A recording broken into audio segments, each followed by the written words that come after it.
ప్రభుత్వాలు ఇవి సొల్లు కాదు నాయన.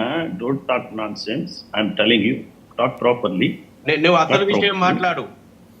శశిధర్ గారు మనం మర్యాద పాటిద్దాం ఈ ప్లాట్ఫామ్ మీద మనం మర్యాద పాటిద్దాం. కూర్చున్న వాళ్ళందరూ ఐపీఎస్ ఇద్దరు డీజీపీలుగా బాధ్యతలు నిర్వహించిన వాళ్ళు, సమాజాన్ని చూసిన వాళ్ళు.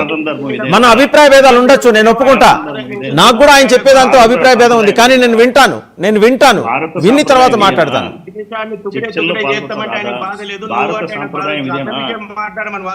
భారత సాంప్రదాయం ఇదేనా సనాతన ధర్మం? ఇదేనా సనాతన ధర్మం? ఇదేనా మాట్లాడే పద్ధతి? నువ్వు అసలు విషయానికి రా అంటున్నా. అదే నువ్వు అనకు. శశిధర్ గారు, మనం ఒక ఫ్రేమ్ లో కూర్చున్నాం. ఆ ఫ్రేమ్ కి సంబంధించిన సంప్రదాయం పాటిద్దాం. మీరు అనే మాట వారు చెప్తున్నారు,